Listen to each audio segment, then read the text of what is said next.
Hello everyone, welcome back to Siri pearls. Israel Iran మధ్యన జరుగుతున్న యుద్ధం ఇప్పుడు ప్రపంచాన్ని వణికిస్తుంది. ఇప్పటి వరకు Iran Israel proxy war, cyber war మాత్రమే చేశాయి. కానీ ఇప్పుడు ఈ రెండు దేశాలు పూర్తి స్థాయి యుద్ధానికి దిగాయి. ఈ రెండు దేశాల మధ్య యుద్ధం పిక్స్కి చేరింది. ఈ నెల జూన్ 13న ఇజ్రాయెల్ ఇరాన్ మీద ఆపరేషన్ రైజింగ్ లయన్ పేరుతో భీకరమైన దాడులు చేసింది. ఆ దేశ nuclear plants, missile bases and military bases మీద దాడులు చేసింది. సుమారు 200కు పైగా ఫైటర్ జెట్స్ని ఉపయోగించి ఆ ప్లేసెస్నన్నింటినీ ధ్వంసం చేసింది. ఈ దాడికి ప్రతిదాడిగా ఇరాన్ కూడా ఆపరేషన్ ట్రూ ప్రామిస్ పేరుతో ఇజ్రాయెల్ మీద దాడి చేసింది.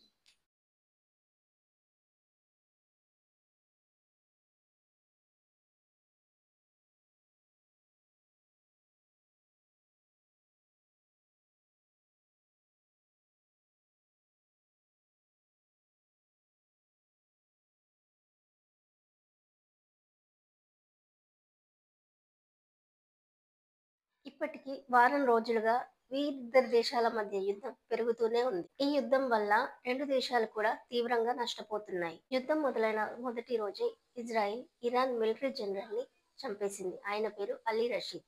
ఆ తర్వాత ఆయన స్థానంలో వచ్చిన అద్నానీని కూడా చంపేసింది. ఇరాన్ లోని టాప్ జనరల్స్, వైమానిక దళ అధిపతి, రక్షణ మంత్రి, ఇంకా ఖమీనీకి ఎంతో దగ్గరైన వాళ్ళందరినీ చంపేసింది. ఇంకా ఇరాన్లోని టాప్ న్యూక్లియర్ సైంటిస్ట్ని ఒక్కొక్కరిగా చేసి అందరినీ చంపేసింది ఇజ్రాయెల్.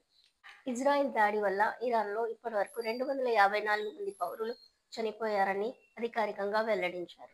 యుద్ధం మొదలైనప్పటి నుంచి ఇజ్రాయెల్ మీద ఇరాన్ కూడా క్షిపణి దాడులు చేస్తోంది. ఇరాన్ చేస్తున్న క్షిపణి దాడులకు ఇజ్రాయెల్ రక్షణ కవచమైన ఐరన్ డోమ్ ఛేదించుకొని కొన్ని నష్టాలు చేకూర్చింది ఇజ్రాయెల్. ఇరాన్ ఇజ్రాయెల్ మొసాద్ కేంద్ర కార్యాలయాన్ని కూడా దాడి చేసింది. దాన్ని పూర్తిగా ధ్వంసం చేసింది. ఇరాన్ చేస్తున్న దాడుల్ని అడ్డుకోవడానికి ఇజ్రాయెల్ చాలా శ్రమించాల్సి వస్తుంది. ఇప్పటి వరకు జరిగిన యుద్ధం తర్వాత ఇజ్రాయెల్ దగ్గర కేవలం 10 రోజులకు సరిపడా సామాగ్రి మాత్రమే ఉందని ఒక సర్వే తెలిపింది. అమెరికా సహాయం లేకపోతే ఇజ్రాయెల్ ఈ యుద్ధం కొనసాగించే పరిస్థితి లేదని ఆ సర్వే సారాంశం. ఇరాన్ దాడులతో ఇజ్రాయెల్లో కూడా 24 మంది చనిపోయారని అక్కడి వారు తెలిపారు. ఇజ్రాయెల్ ఇప్పుడు ఇరాన్ రాజధాని టెహరాన్స్ని టార్గెట్ చేసింది. ఇజ్రాయెల్ టెహరాన్స్లోని వారందరూ ఖాళీ చేయాలని హెచ్చరించింది. సుమారు 11 లక్షల మంది టెహరాన్స్ రోడ్ల మీద ఇరుక్కుపోయారని కొంతమంది నివేదికలిచ్చారు. అసలు ఈ రెండు దేశాల మధ్య యుద్ధం ఎందుకు జరుగుతుందో ఇప్పుడు తెలుసుకుందాం. ఇరాన్ ఇప్పటి వరకు యురేనియం శుద్ధిని 90% వరకు పూర్తి చేసింది. ఇంకా కొన్ని రోజుల్లో అది అణుబాంబు తయారీకి సిద్ధపడింది. ఇదే ఇప్పుడు ఇజ్రాయెల్ యుద్ధం మొదలు పెట్టడానికి ప్రధానమైన కారణం. ఇజ్రాయెల్ అణుబాంబు తయారీ చేస్తే తమ దేశానికి ముప్పు వాటిల్లుతుందని ఇజ్రాయెల్ నమ్ముతోంది. అందుకని ఇజ్రాయెల్ ఇరాన్ అణుబాంబు తయారీకి ముందే ఇరాన్ మీద దాడి చేసింది. తమ దేశ ఉనికిని కాపాడుకోవడానికి మాత్రమే ఇరాన్ మీద దాడి చేస్తున్నామని ఇజ్రాయెల్ తెలిపింది.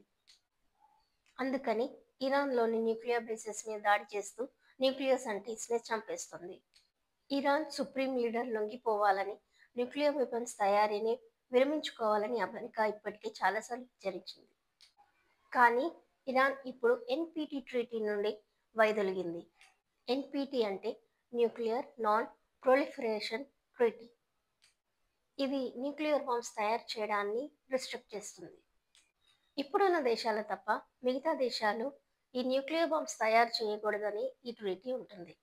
అసలు ఈ రెండు దేశాల మధ్య వైరం ఇప్పటిది కాదు, పూర్తిగా దశాబ్ద కాలానిది. అయితే ఆశ్చర్యం కలిగించే ఒక విషయం ఏంటంటే, ఒకప్పుడు ఇజ్రాయెల్ ఇరాన్ మంచి మిత్ర దేశాలు. 1948లో ఇజ్రాయెల్ ఏర్పడినప్పుడు దాన్ని ఒక దేశంగా గుర్తించిన మొదటి దేశం ఇరాన్. ఈ రెండు దేశాల మధ్య వ్యాపార, వాణిజ్య సంబంధాలు చాలా బలంగా ఉండేవి. అంతేకాకుండా ఇరాన్ ఇరాక్ మధ్య యుద్ధ కాలంలో ఇరాన్కి ఇజ్రాయెల్ పూర్తిగా సపోర్ట్ చేసింది. కానీ 1979లో వచ్చిన ఇస్లామిక్ రెవల్యూషన్ ఈ రెండు దేశాల దిశనే మార్చేసింది. ఈ రెండు దేశాలని బద్ధ శత్రువులుగా చేసింది. ఇరాన్లో అప్పుడు ఏర్పడిన రెజిమ్ ఇజ్రాయెల్ని సైతాన్ దేశంగా అభివర్ణించింది.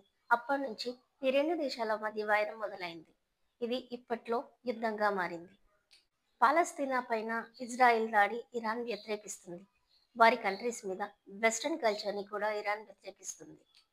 దానికి ఇజ్రాయెలే కారణమని ఇరాన్ నమ్ముతోంది. ఇజ్రాయెల్ కూడా ఇరాన్ తమ మీద లెబనాన్, గాజా గ్రూపులని ఉసిగొల్పుతుందని నమ్ముతోంది. పైగా ఇరాన్ నిర్వహిస్తున్న న్యూక్లియర్ రీసెర్చ్ తమ దేశానికి ప్రమాదమని ఇజ్రాయెల్ నమ్ముతోంది. ఈ విషయాల మీద రెండు దేశాల మధ్య వైరం పెరిగి ఇప్పుడు యుద్ధానికి దారితీసింది. ఏదైనా యుద్ధం కేవలం రెండు దేశాలకే పరిమితం కాదు, దాని ప్రభావం ప్రపంచమంతా ఉంటుంది. ఎందుకంటే ఆ దేశాలతో ప్రపంచానికి ఉండే వాణిజ్య వ్యాపార సంబంధాలు కూడా దెబ్బతింటాయి.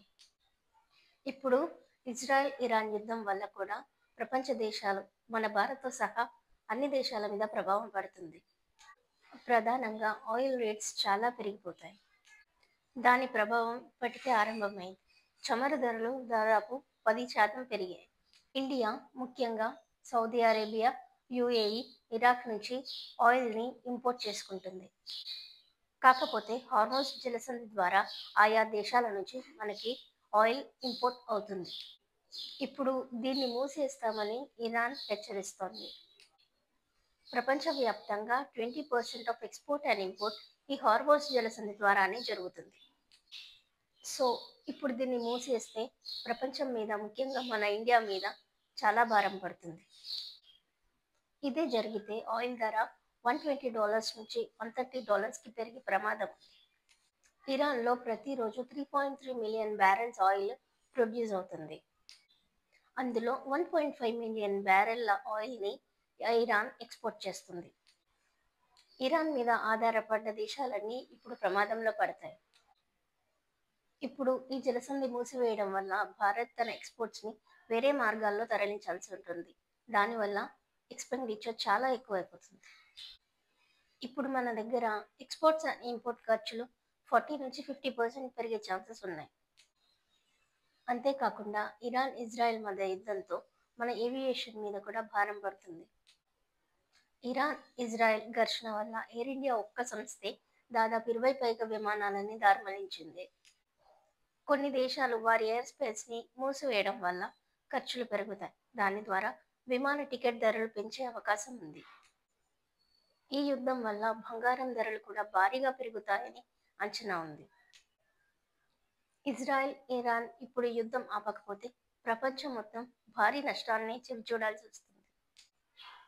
ఒకవైపు తమ భవిష్యత్తుకి రక్షణ కోరుకునే ఇజ్రాయెల్, ఇంకా ముస్లిమ్స్లకి అండగా నిలవాలనుకునే ఇరాన్, ఈ రెండు దేశాల మధ్య యుద్ధం వారియే కాదు, ప్రపంచమంతా అనుభవిస్తుంది.